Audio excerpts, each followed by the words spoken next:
All right, hello everyone. Welcome to a discussion of Descending Stories. Actually, we're going to be covering volumes 1 and 2 today, and I am joined by two wonderful people to discuss this. Now, I'm calling it a manga, but actually, one of us is reading the manga, another of us is reading the manga and watching the anime, and another one is just watching the anime. So we can talk about that.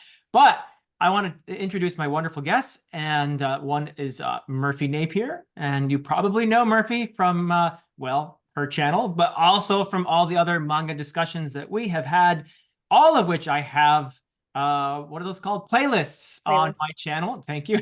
I have playlists for all of our manga discussions.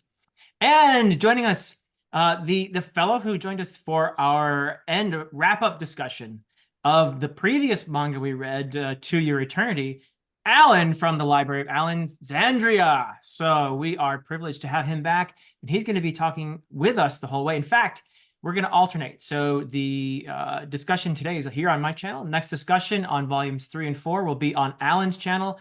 And when we're all done with the series, there are 10 volumes, we're going to have a discussion over at Merphy Napier Manga. So that is the plan.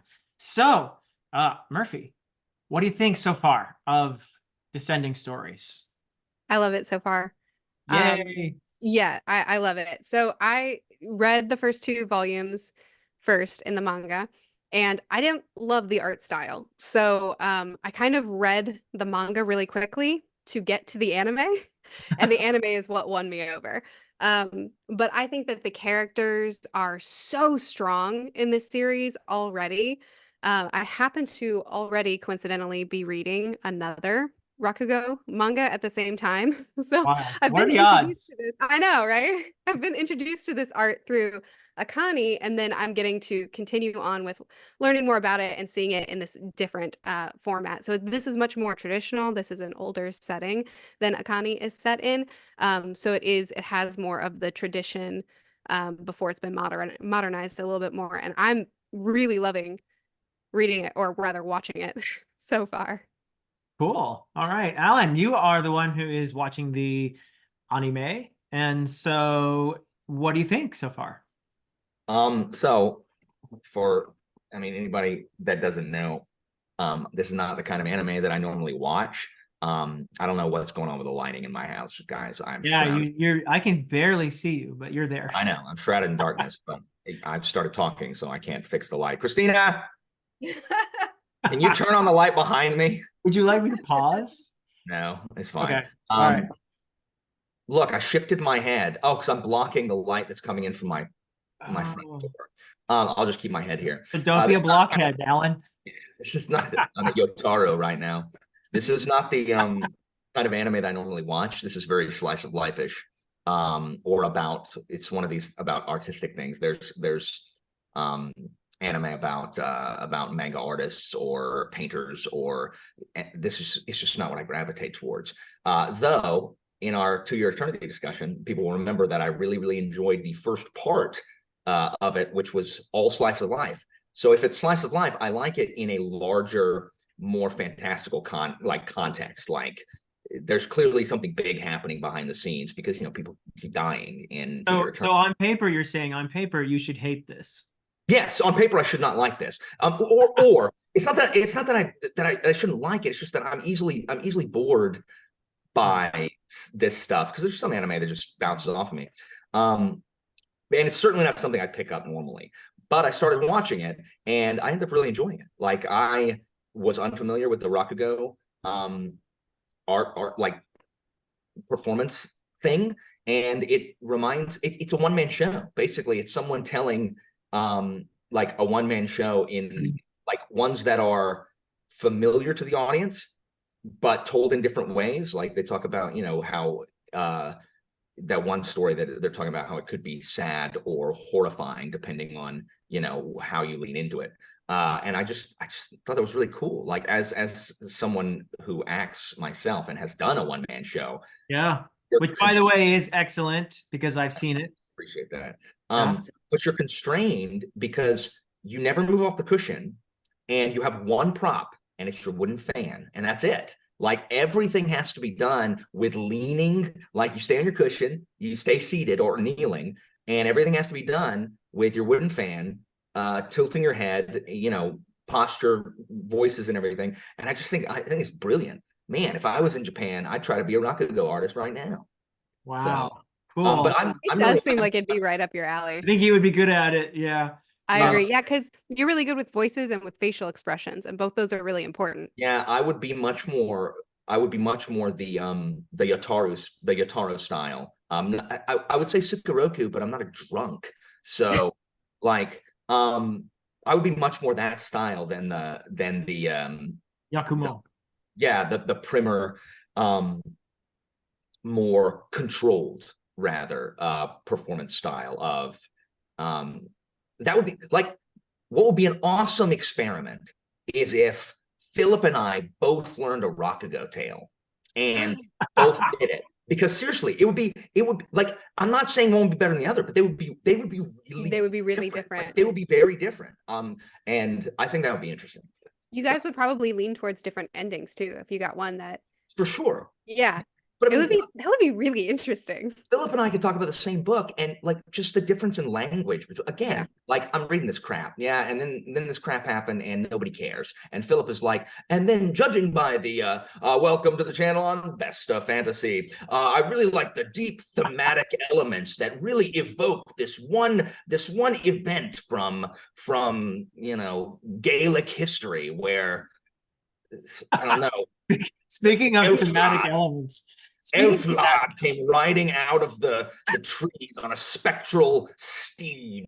And then, you know, I teach this to my class where all of the aspiring PhD candidates, they come to me and they beg for succor as I pat them on the head and send them on their valiant way into academia. And I'm like, yeah, and then some people say crap and we moved So on. are you saying that Philip's gonna kill you? That is the one thing that I don't think fits really. I'm not a drunk, and two, I also don't think Yakumo kills yeah, Sukiyoshi. no, there's I think I don't think he like actively murders him. Yeah. But Konatsu clearly. Anyway, I got I it. also don't think that being a woman is the only blockade. I think that's just an excuse for what's barring what's her face.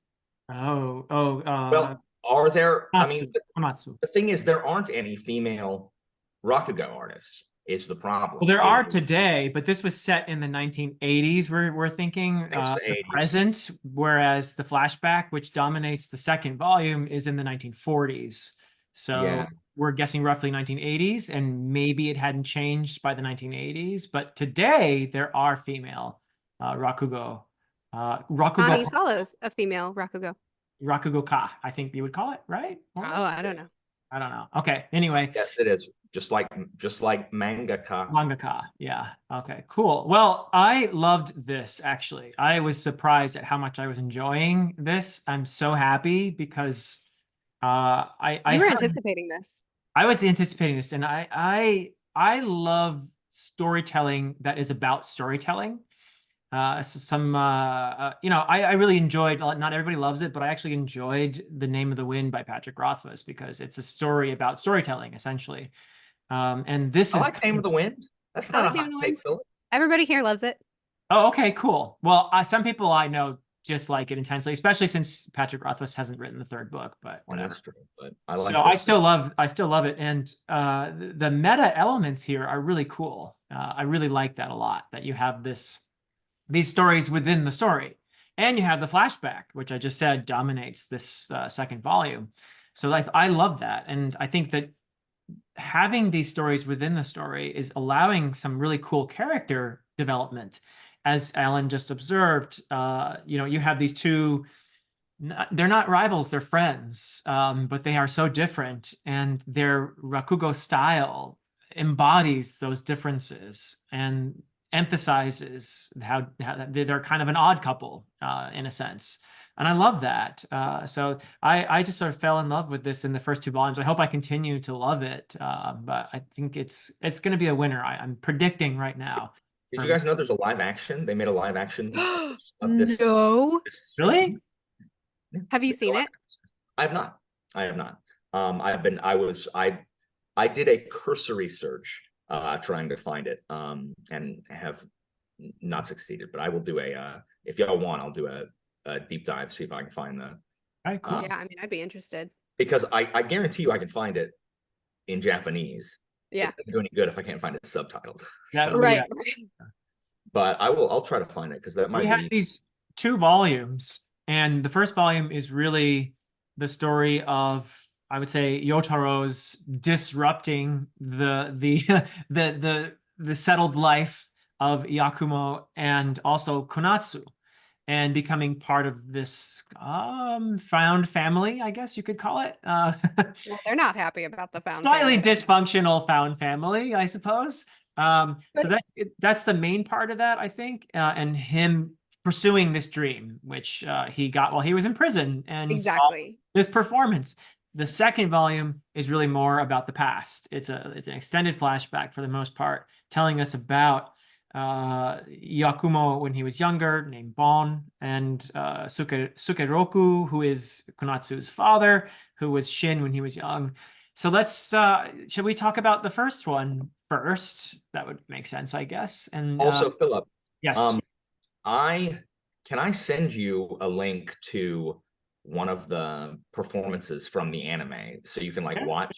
Okay, cool. That way you don't have to watch the whole thing, but you can at least watch like watch them perform. Yes. So if you're somebody out there like Alan who is watching the anime and not reading the manga, there is a big difference we just figured out between the three of us before we started, that the entire performance is part of the anime, whereas that's not part of the manga. And that seems like one of the biggest differences.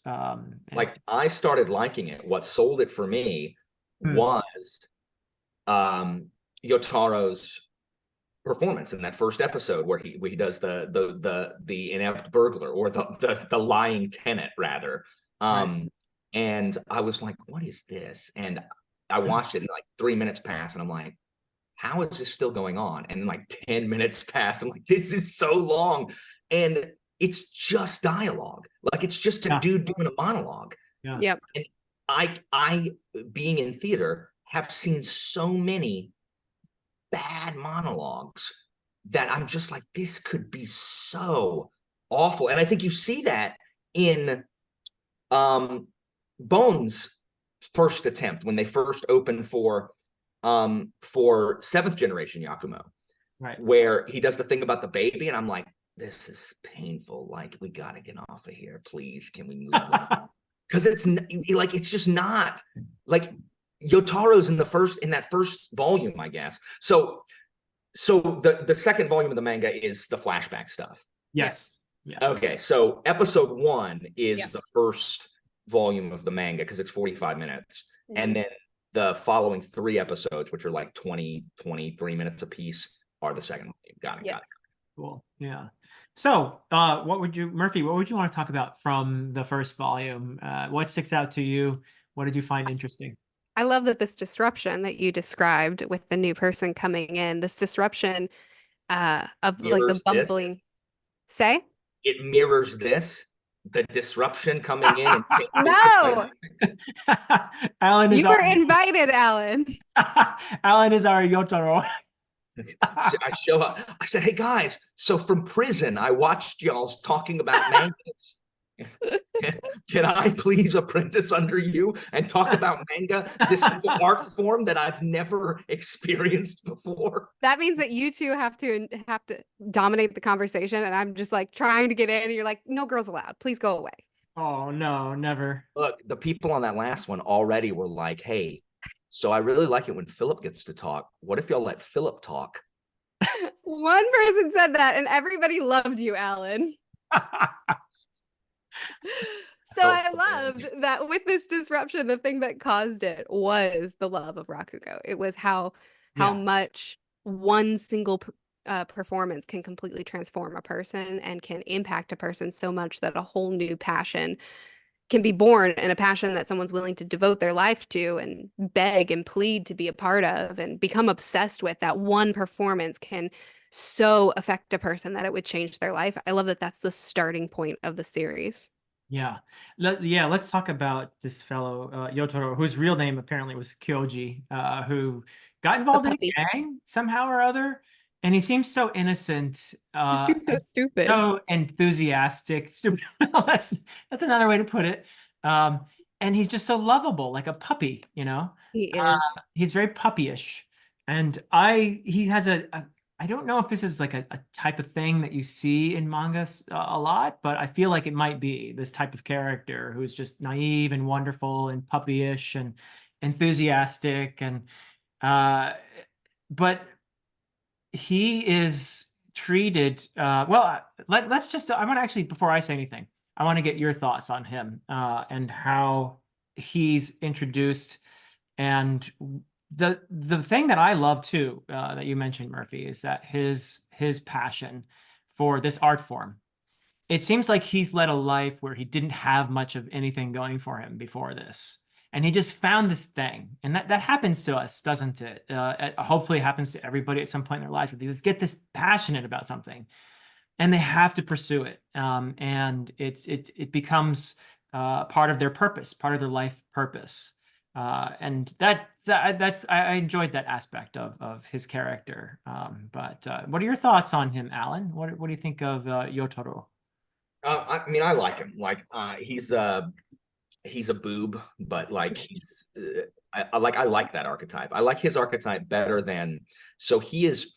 I think that the reason that eighth generation Yakumo, so main master in present timeline, takes him in when he's never taken apprentices before is because he reminds him of Sukaroku. Yeah. With the same, like, even by the same thing of him showing up and saying, "Hey, apprentice me," and he has no manners, he has no like decorum at all. He's just like, "Hey, apprentice me," and you don't realize that when you start. You're just like, "Oh, there's this guy," but like Yakumo doesn't want to teach, like he doesn't want to teach him, and then gets mad at him when he doesn't like the way he does things. And it seems like the first thing you do, and this is the same in this is the same in theater, and it's the same in booktube. The first thing you do is you mimic what you've seen. Is you just try to you're not doing it on purpose. You've just seen this, and so you try to do the same thing. That was all of us when we started booktube. We're like, okay, these Well, are the except people. me, because I didn't know what booktube was. But Correct. But the rest of us who started booktube because of booktube, you just started with what other people do, and then you kind of develop your own thing. And that's what we see Sukaroku. No, not Sukaroku. He's not. But like, that's what we see Yotaro do right here at the beginning. Is he's literally trying to copy Yakumo, and so I like him because he's trying to, do something useful with his life rather than petty crime, which he got because he wanted to belong somewhere. He got into that like that way. So Yeah. I like I like him. I like him a lot. I like him much better than his dead counterpart, who is ticking me off with his irresponsibility. Like, Sukaroku. yes, like I like anime characters that aren't super uptight like old Bone-chan is right now. Not Bone-chan, that's from freaking To Your Turn, but Bone. But at some point they go too far into the like archetype where it's like, hey, I've pawned everything I own. Hey, Yeah, he becomes a deadbeat. yes, and I'm just like, I don't care about you, bud. Like, oh, you're naturally gifted.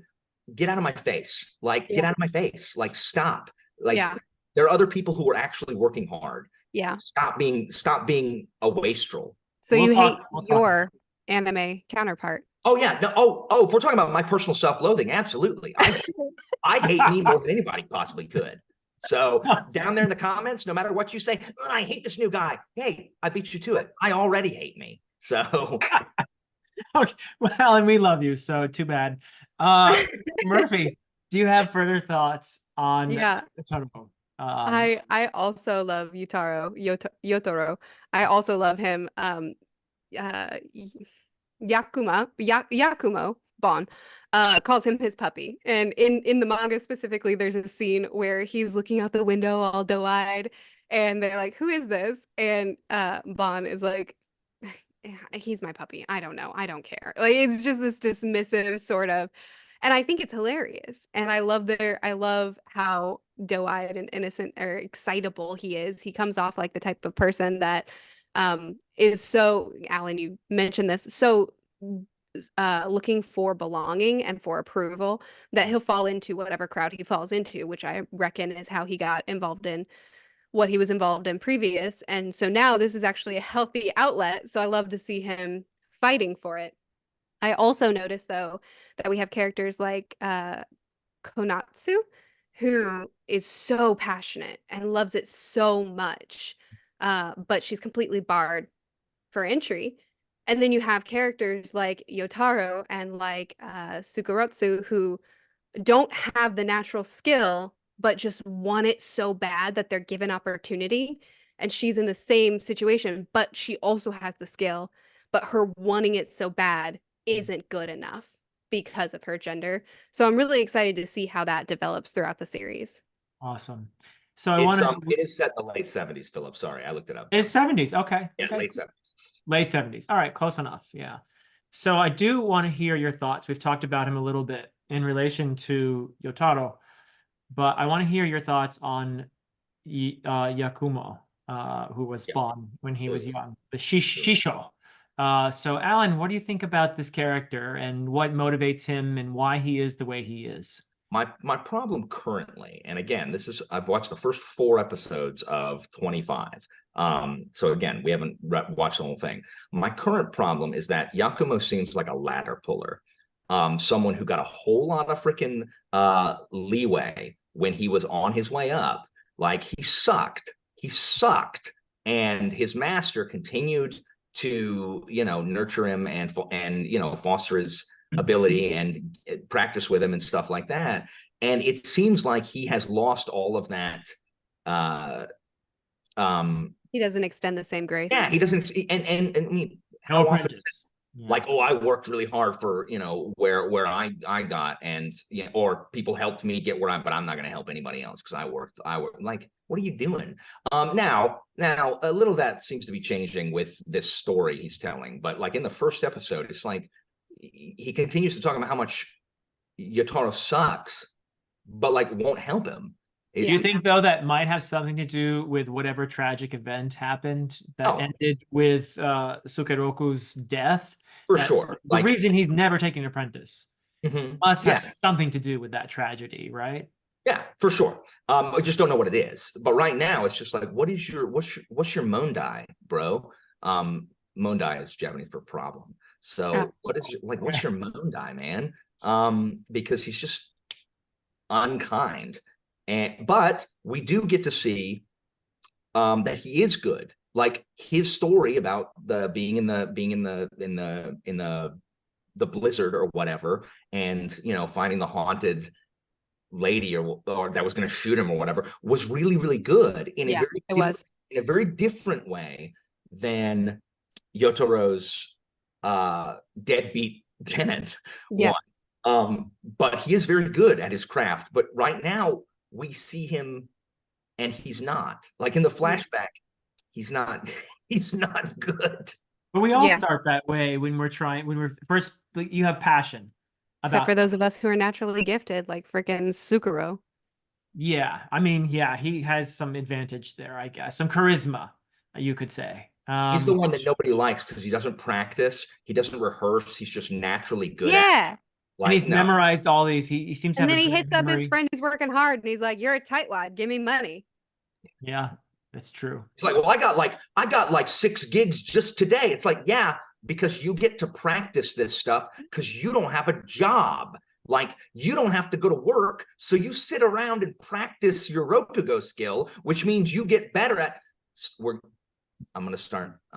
So I would venture to say then that what we're seeing is a little bit of Yakumo. The way he treats Yotaro is largely an extension of his complex feelings toward Sukeroku, because he reminds him of Sukeroku so much that in part the fact that he took him in at all is because of his affection for Sukeroku. Whereas, are you okay, Merphy? No, something popped up on your screen and it confused me. Oh, on my screen? Yeah, there's like a thought bubble that popped up on your screen.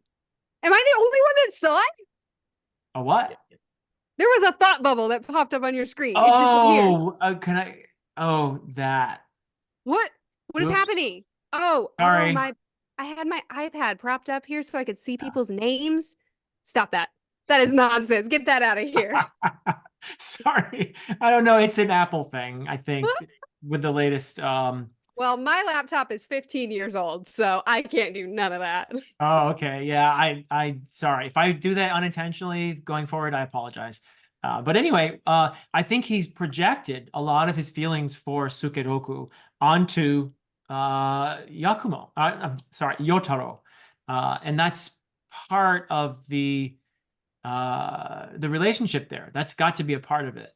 And I think there's Yeah. a lot woven into that, a lot of probably some of that youthful resentment, but also that camaraderie. Only he's so much older now, and he's gone through some huge loss that explains partly why he's such a fossil, I think, in so many ways, why he's so, might seem on the surface to be rather a snoot, but that underneath that, I think there he has a heart, and a lot of that shows as well. I think that complexity it extends as well to the relationship with Konatsu, who we need to talk about as well, who is of course Sukeroku's daughter, and so perhaps that's a good segue to talk about her, Konatsu, fascinating character, and the way she greets poor Yotaro from the beginning, telling just get lost, she comes across as rather crusty herself, doesn't she? So Merphy, you want to start us out on your thoughts on She deserves some resentment. She's yeah, been through a lot. And here we have this friggin' kid off the street who doesn't know nothing. yeah. And this is something that she's so passionate about. And this is a dream born in this kid yesterday. So he gets all the opportunities that are denied of her. And then she watches him practice and he's fumbling over everything. And she did take the time to teach him and to talk to him. And then she gets a book thrown in her face. So she gets all the crustiness she wants. Doesn't she throw the Alan, book do you at agree? Does Konatsu get a pass for She being throws a book at him. She's like, "Oh, I've never He seen." throws multiple objects at Yotaro. Multiple Yeah. objects. She's like, "Am I a person or a step stool?" And just chunks. Good for her for having some pride. I mean, he doesn't do anything except greet her and say, "I've never seen a pretty girl before," and then she just throws a book at his face. No, I meant the master threw a book at her. Oh, Yes, yes. oh, yeah. When she first meets, like Yeah. Otaro, like she throws her book at his head. She is really hard on him. I like that you can tell that this is set in the 70s and 80s because everybody smokes. Yeah. Yeah. Like everybody smokes. Yeah. I like Konatsu. I think that I like that she is helping. Like she is resentful, and she is like resentful of the fact that Yotaro has this opportunity, but she is helping him, and she helps him practice and run through the stuff, especially her dad's stuff. And it's weird because he acts like, and I think maybe he does believe it, like Yotaro idolizes Yakumo's Rakugo. Yeah. And yet is only like practicing and basically excelling at Sukeroku's old stuff. So he hasn't yet gotten, I guess, developed his own style yet either. He's really just mimicking the two people he knows now. That's so true, like you said earlier, of any art, when you try to write, you imitate your favorite writers. Yeah. But I like Konatsu. We haven't got enough of her because we've only had her in one of the 4 episodes. So, but I do like how she's like, when he's like, I can't go in because Master kicked me out because I freaking fell asleep during his performance and snored loudly. She's like, what are you doing? Like, go in and yell at him. Like, go demand the thing. Like, he'll listen. So I love his persistence in that scene, though, and how he told, go away, you're dismissed, you're expelled, again and again. And he just keeps coming back like a puppy that's, please love me, please let me back in. And finally, you can see him kind of grinning and saying, okay, but on these conditions, you know. And Yeah, well, Yotaro says like I don't have anything else, and Yeah. that was, I mean, that was Bone and Shin. Like Yeah. they didn't have They anything were else. young when they were young. Yeah. Yeah. So I would like to say, in regards to the snoring scene, I think that a big reason why Yakumo was so hard on him is because he gave the kid a chance because he saw that raw natural talent and it reminded him of his old best friend. But also, he saw him not working. He saw him falling asleep in the middle of a performance. How much work, how hard is it for you to just stay awake and pay attention? And now, so he saw him doing the same nonsense, not actually applying himself. Go ahead, Alan. no, I mean, I hear you, but I think the reason that Yotaro fell asleep is because he is working. I think he's up too late practicing all this crap, and I think he's just tired. And Listening the to his lights are out.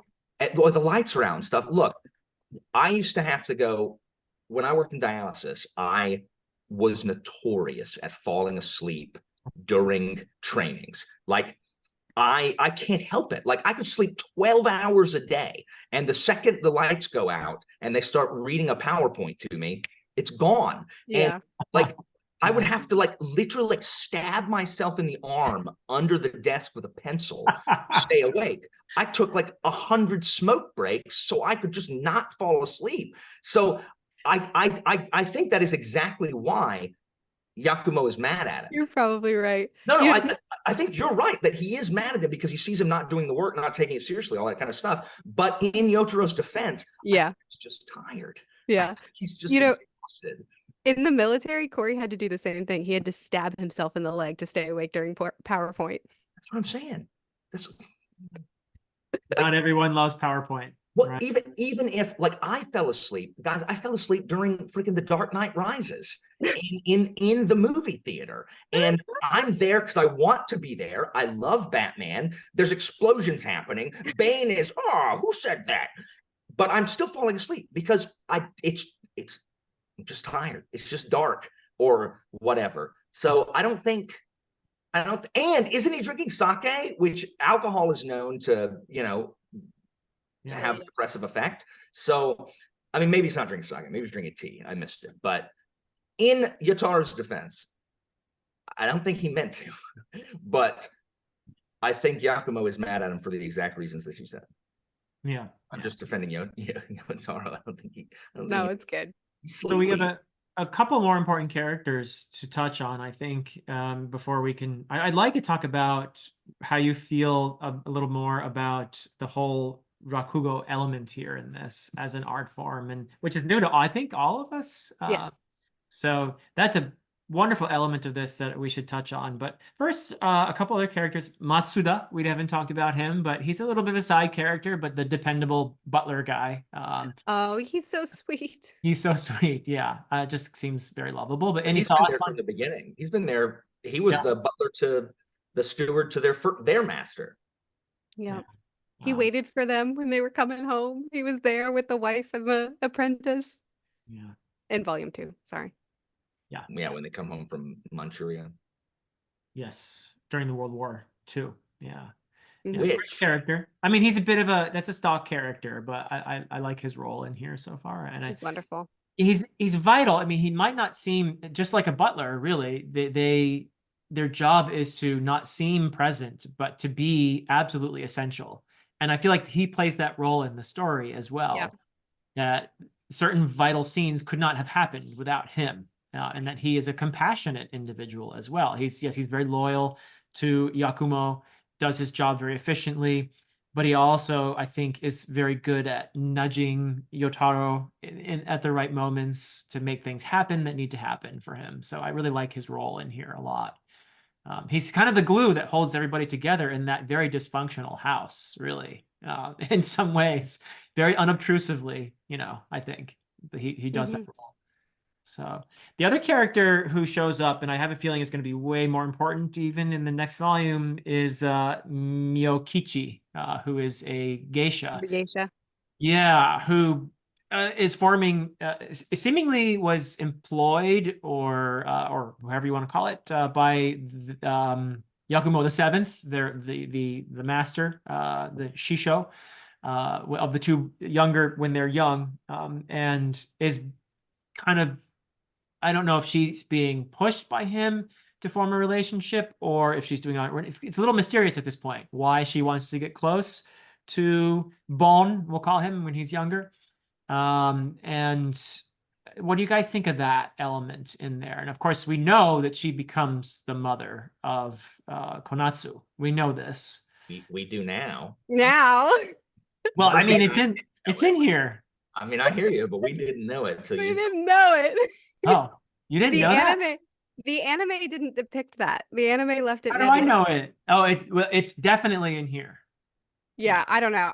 Like I said, I did some quick reading of the manga because I wasn't a fan of the art style. So my main experience with the story is the anime, and it was not in the anime. I haven't read beyond these two, so I have to know that somehow, right? Yeah. Yeah. But You anyway, read spoilers. You're just reading spoilers, trying to show that you know you're predicting. I'm reading the Spark Notes. That's it. So, but no, I mean, I'm pretty sure it's revealed in here. And also that, can I say that? I mean, I think I can. It's in here. I believe it's in here that Sukeroku, not Yakumo, is the father of Konatsu, right? That's definitely revealed. So They definitely say he says that Sukeroku yeah. is her dad. Yeah. They say Yeah, that. I mean, Konatsu Konatsu. screams at Yakumo, "You killed my father!" So he's super duper love her dad. Don't you have the scene where you have the older geisha woman who's like running, like, I guess it's a restaurant, and Konatsu works in the restaurant. She's like a waitress or whatever. That wasn't in the anime. No. Oh, okay. That whole scene is where the older woman is telling her about her mother. And I guarantee you that has been moved in the anime to enter this story. Okay. Sorry. Okay. Well, we're doing the manga. So no. That's totally fine. I mean, again, you didn't spoil like an action-heavy anime where someone dies. Like you didn't spoil a big twist. Yeah. It's something easily predictable as it is. And Alan and I arrived on scene like, we've got a prediction. She's the mom. So you It's like, yeah, it says that. We know. Oops. Yeah. I promise that that scene will be in the anime. I just don't know where. All right. So for now, though, Merphy, why is Miyokichi trying to get close to young Bon? And he doesn't seem very interested, by the way. And I feel like at this point, his relationship with Sukeroku, I'm not ruling out that he is attracted to him, that he might have formed a kind of romantic attachment to Sukeroku. I'm not ruling that out at this point. But for whatever the little pinky, the pinky thing, yeah, there was that. But I think he has very deep feelings, let's put it that way, for Sukeroku. Whereas he doesn't really seem to be romantically interested at all in Miyokichi at this point. But she is coming after he had him. that one romance where he was engaged to another woman. Yeah. And were they engaged? Were they not engaged? They dated, just dated. I think. They just dated. Oh, okay. Well, they were super duper in love. I think that's the only girl he's dated. Maybe. That's all we saw. So it might be that he's just holding on to that love lost and he's just not really interested in another potential heartbreak.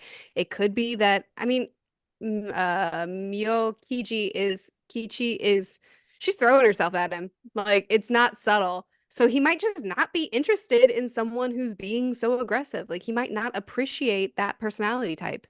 Seemed like the girl that he dated before was very sweet and, you know, more soft, less aggressive, less of a pursuer. So he just might not be interested in her. It could be as simple as that.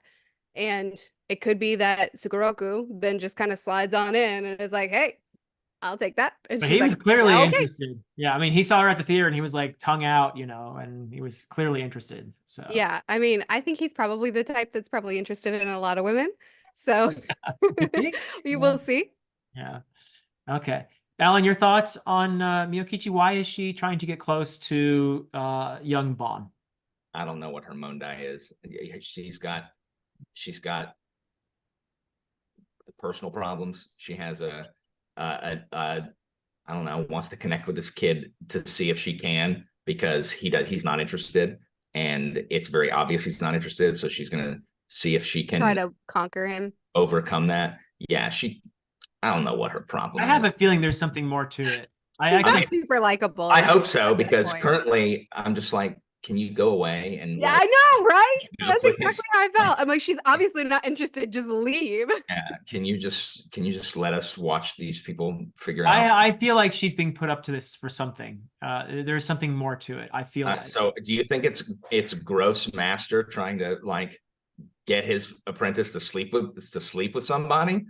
Maybe. I don't know. mean, Ew, That would really? be almost too obvious, but It is weird because I was looking up exactly what the role of the geisha is, and it's specifically like not sex work. Like it's specifically just performance arts, and they do not sleep with their clientele. So it is interesting that she's a geisha and this is the role that she's playing in this story. yeah. Yeah, no, there's something different about this, and I'm not sure where it's going to go, but I have a feeling there's some reason behind her, which may not be entirely her own Well, idea, you well, know. some geishas did sleep with people, but it wasn't understood that if you were a geisha that you would sleep with It them. wasn't a But given, you mean? Yeah. yeah, it's kind of like a Pericles. His mistress was a high class courtesan who was in charge of like entertainment and intellectual stimulation, all that stuff, but also would sometimes sleep with their Other people. types of stimulation. Yes. Okay. Yeah, it was. I mean, it's.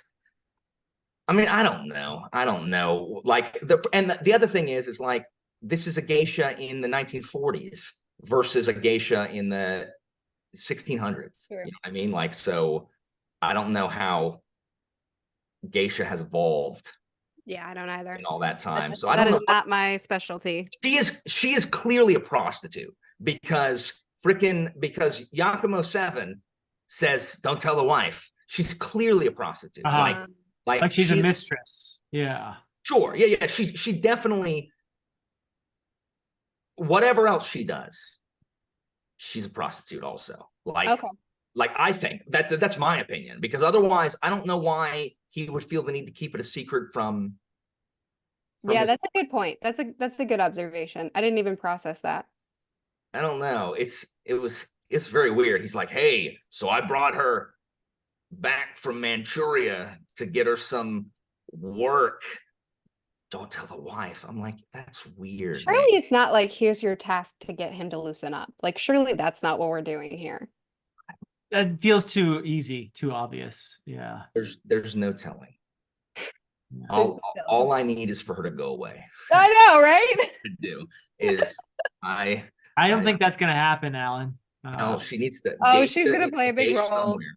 She's And gonna be a point of contention between the boys, probably. Well, we know that she's going to die. So she will go away.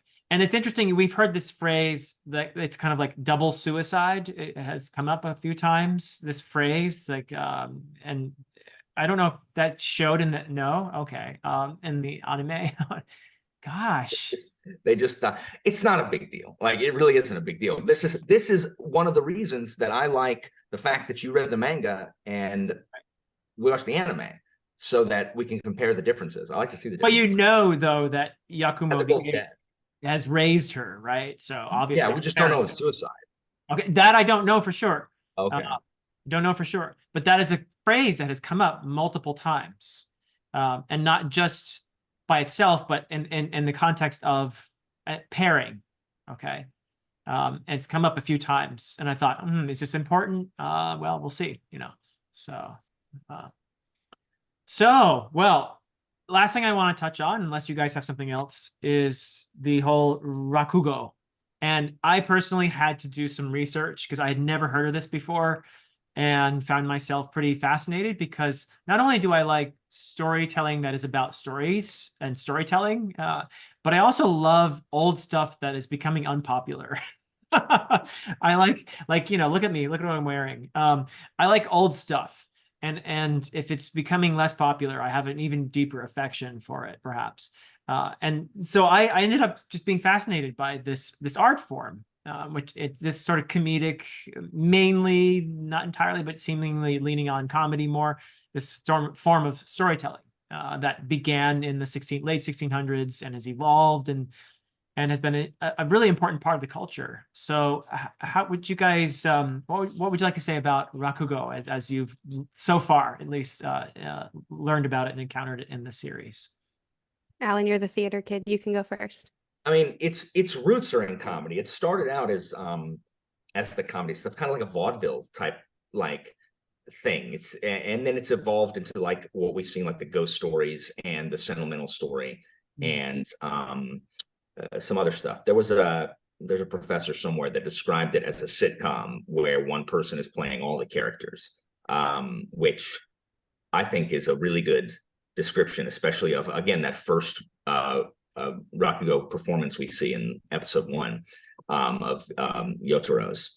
I think it's neat. I'd never heard about it either, and I, studied Japan and studied Japan and Japanese, and I go to one of those 4 theaters in Tokyo. Did not. I did see a no performance, and that is not something that I like.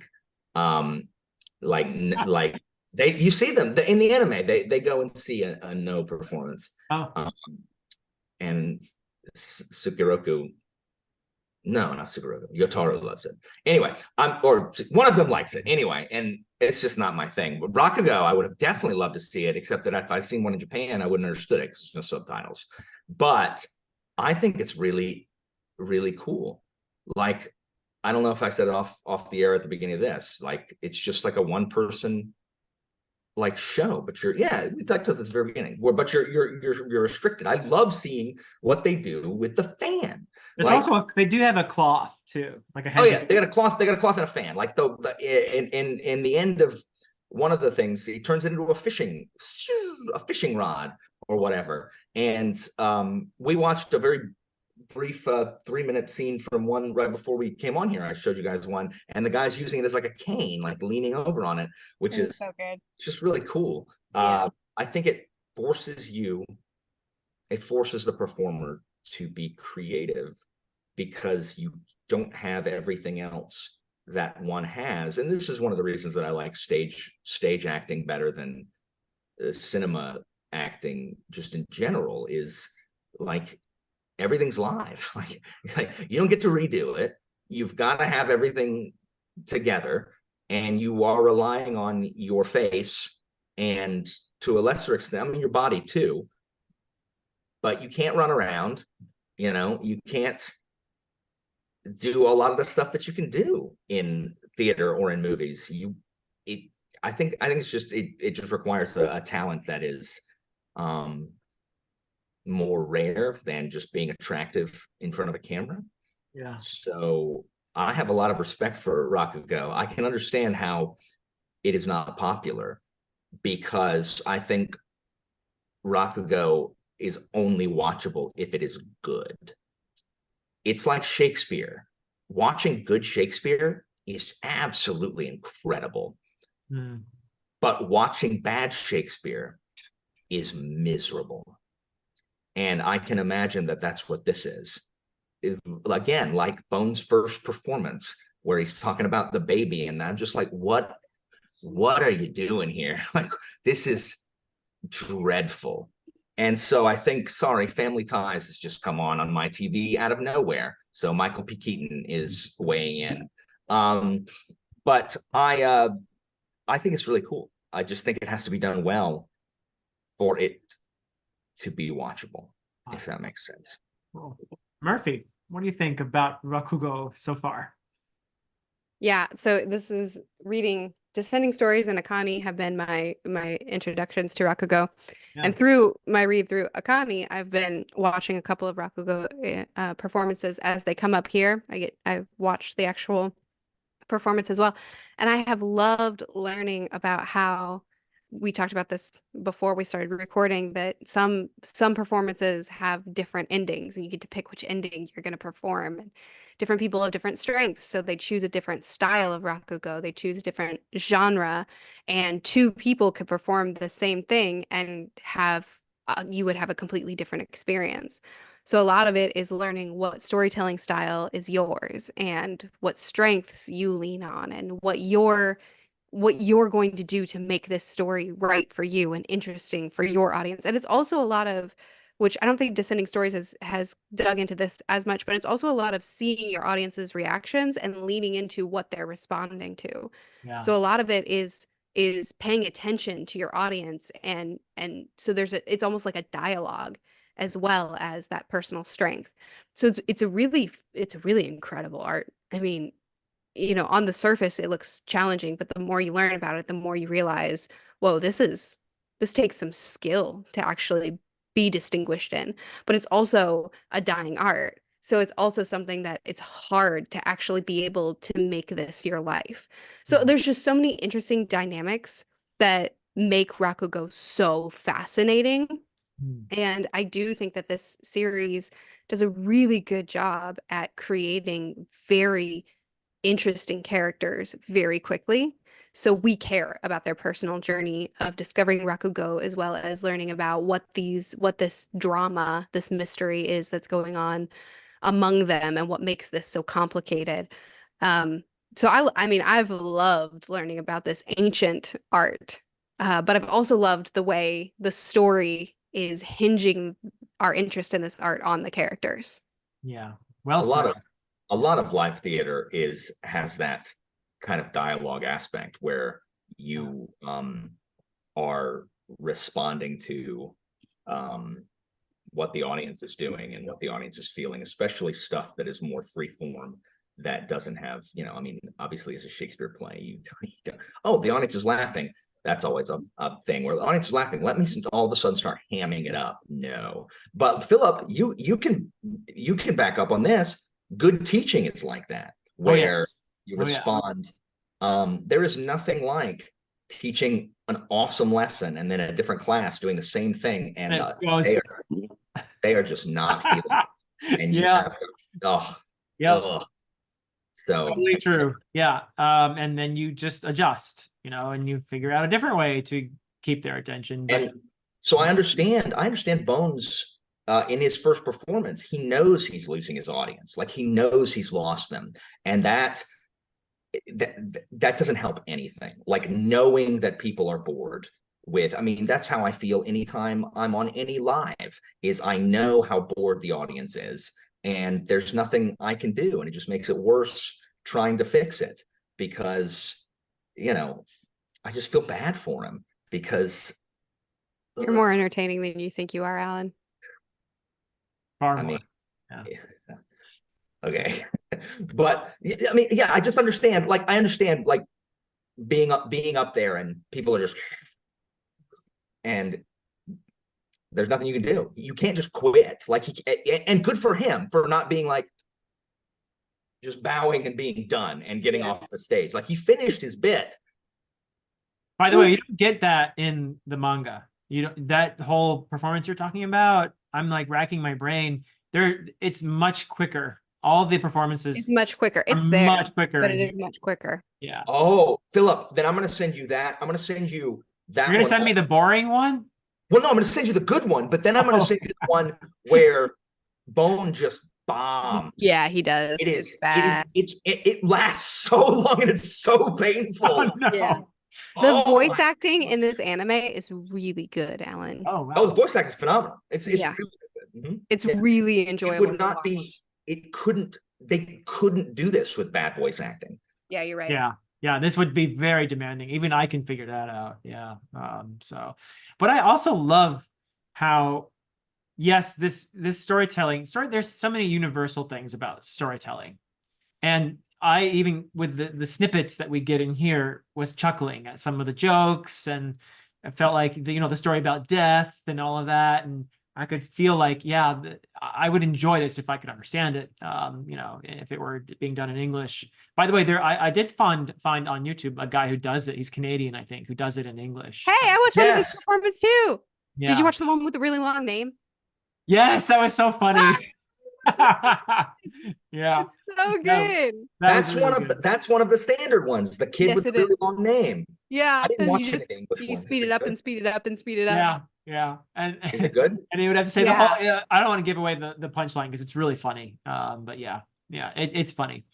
But I mean, there are universals, and I love that. And at the same time, another aspect of this is that I feel like I'm getting a little window into Japanese culture.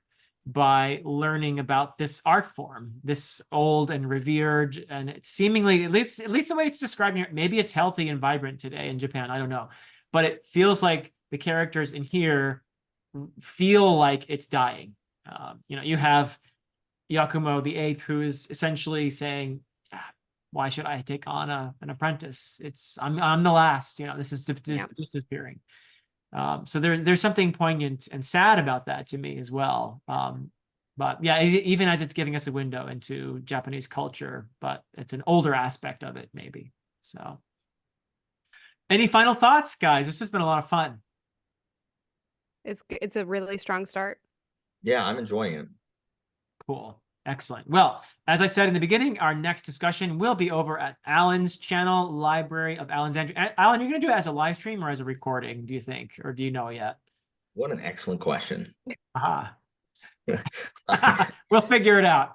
I have no idea. It will be over at the Library of Alexandria. There will be a link. And once again, when we finish the entire series, all 10 volumes, we're going to have a discussion over at Merphy Napier Manga here. It's a nice channel. So that'll be the live stream. A live stream. That'll be a live stream for sure. Yeah. So, well, anyway, this has been great. Thank you everybody for watching our reactions to this so far. I think this is going to be winner. So if you're on the fence about reading this one along with us, I think you should jump in.